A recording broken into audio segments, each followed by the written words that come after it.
Haleluya, puji Tuhan. Pada saat hari ini kita kembali belajar tentang firman Tuhan yang terambil dalam Injil Matius pasal yang ke-19 ayat yang ke-16 sampai ayat yang ke-26.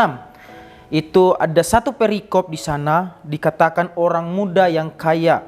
Nah, saya tidak membacakan seluruhnya, tetapi saya akan bacakan di ayat yang ke-21 saja. Di sana dikatakan, kata Yesus kepadanya, "Jikalau engkau hendak sempurna, pergilah, juallah segala milikmu dan berikanlah itu kepada orang-orang miskin, maka engkau akan beroleh harta di sorga. Kemudian datanglah kemari dan ikutlah aku." Ini berbicara tentang seorang kaya, dan Yesus ada sebuah percakapan di sana di mana ada seorang anak muda yang kaya. Di sana ayat yang ke-16 berkata, ada seorang datang kepada Yesus dan berkata, "Guru, perbuatan baik apakah yang harus kuperbuat untuk memperoleh hidup yang kekal?" Jadi di sini menceritakan tentang seorang anak muda yang kaya mempertanyakan kepada Sang Yesus Kristus, seorang guru di sana, dikatakan, perbuatan baik apa yang harus aku perbuat untuk memperoleh hidup yang kekal. Jadi di sini orang muda ini menanyakan apa yang harus ku perbuat, perbuatan baik apakah yang harus aku lakukan supaya saya memperoleh kehidupan yang kekal. Namun Yesus menjawab di ayat yang ke-17 di sana dikatakan, "Apakah sebabnya engkau bertanya kepadaku tentang apa yang baik? Hanya satu yang baik. Tetapi jikalau engkau ingin masuk ke dalam hidup, turutilah segala perintah Allah." Ada satu yang harus kita highlight di sini, yaitu turutilah segala perintah Allah. Ayat yang ke-18 di sana dikatakan, kata orang itu kepadanya, "Perintah yang mana?" Artinya di sana ada sebuah percakapan. Terus ayat yang selanjutnya kata Yesus, "Jangan membunuh, jangan berzina, jangan mencuri, jangan mengucapkan saksi dusta, hormatilah ayahmu dan ibumu, dan kasihilah sesamamu manusia seperti dirimu sendiri." Di sini kita bisa melihat flashback dari Keluaran ayat pasal yang ke-20 di sana menceritakan tentang hukum Taurat yang Tuhan kasih, ada ke-10 hukum Taurat. Nah, Tuhan berkata bahwa turutilah semuanya ini. Namun ayat yang ke-20 berkata begini, kata orang muda itu kepadanya, "Semuanya itu telah aku turuti, apalagi yang masih kurang?"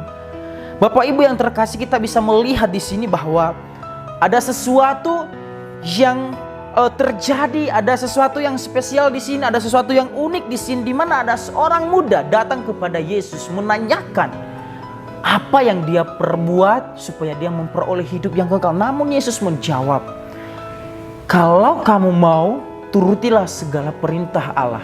Di sini dikatakan bahwa turutilah perintah Allah. Namun jawab pemuda itu, "Saya sudah melakukan semuanya itu. Apakah yang masih kurang?" Mungkin kalau kita melihat sejenak, mungkin ini baik, mungkin ada sesuatu yang baik. Tetapi kalau kita lihat sisi lain, ada sesuatu yang mengganjal di sini Bapak Ibu. Yaitu di sana dikatakan, "Semuanya itu telah aku turuti, apalagi yang masih kurang." Artinya dia merasa dirinya sudah melakukan semuanya perintah Tuhan. Dia merasa dirinya sudah baik, dia merasa dirinya sudah benar, dia merasa dirinya sudah sempurna. Sampai dia bertanya, apa yang masih kurang? Namun ingat, di sana ayat yang ke-21 lagi, yang ayat yang pertama yang kita bacakan tadi, kata Yesus kepadanya, "Jikalau engkau hendak sempurna, pergilah, juallah segala milikmu dan berikanlah itu kepada orang miskin, maka engkau akan beroleh harta di sorga. Kemudian datanglah kemari dan ikutlah aku." Ayat yang ke-22, ketika orang muda itu mendengar perkataan itu, pergilah ia dengan sedih, sebab banyak hartanya. Yang tadinya seorang pemuda yang merasa dirinya sudah benar, merasa dirinya sudah sempurna, merasa dirinya sudah baik, melakukan segala perintah. Namun di sini kita bisa juga melihat di sisi lain bahwa hukum Taurat tidak menjadi sebuah jaminan kita masuk surga. Karena kenapa? Selain daripada perintah daripada firman Tuhan yang ke-10 hukum Taurat yang sudah dilakukan, Tuhan Yesus berkata begini, "Jualah segala milikmu dan berikanlah itu kepada orang miskin, dan pergilah kemari dan ikutlah aku, maka kamu akan mendapatkan surga itu." Tetapi jawab pemuda ini, Dia tidak menjawab Bapak Ibu, tetapi dia pergi dengan sedih. Sebab kenapa? Sebab hartanya banyak. Bapak Ibu yang terkasih, kita bisa melihat di cerita ini bahwa ketika kita sudah merasa diri kita baik, hati-hati dengan hal itu. Inilah awal dari setiap kejatuhan manusia, ketika merasa sudah bisa, ketika kita sudah merasa benar, ketika kita sudah merasa baik, apalagi kalau kita sudah merasa sempurna, hati-hati. Karena kenapa? Kita tidak tahu apa yang menjadi, apa pandangan atau apa yang menjadi sempurna di mata Tuhan. Karena kenapa? Apa yang kita pikirkan, apa yang kita lakukan beda dengan apa yang Tuhan mau. Tidak semua yang kita lakukan itu benar di mata Tuhan. Tidak semua yang kita anggap baik itu baik di mata Tuhan. Tidak semua yang kita anggap benar itu benar di hadapan Tuhan. Kita tidak tahu apa yang menjadi kelemahan kita. Satu kelemahan di sini dari seorang muda kaya ini adalah dia tidak bisa mengikhlaskan hartanya. Di sini kita bisa melihat bahwa dia lebih mencintai hartanya daripada mengikut Tuhan Yesus. Karena kenapa? Di ayat yang ke-21, ketika kau telah menjual harta milikmu, maka engkau berikan semuanya itu kepada orang miskin, dan datanglah kemari, ikutlah saya. Ketika dia mendengar itu, dia pergi dengan sedih Bapak Ibu. Karena kenapa? Ada banyak hartanya. Dia mengerti tentang kehidupan yang kekal. Dia mau mendapatkan kehidupan yang kekal. Tetapi di sini kita bisa melihat bahwa ketika Tuhan berkata menjual semua yang dia miliki, memberikannya kepada orang miskin, dan ketika Tuhan berkata ikutlah saya, itu dia sedih.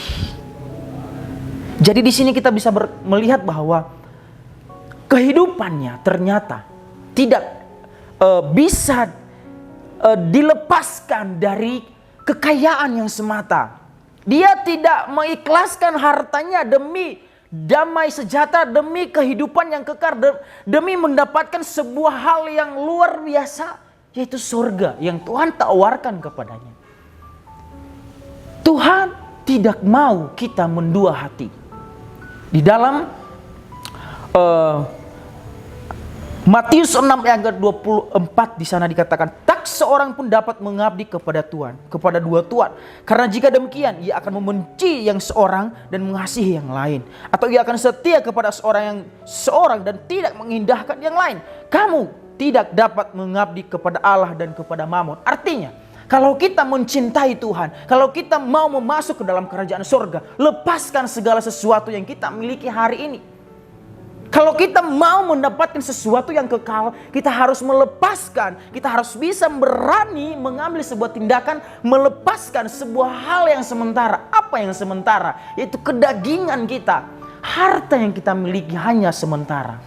Tetapi yang Tuhan mau adalah kehidupan yang kekal.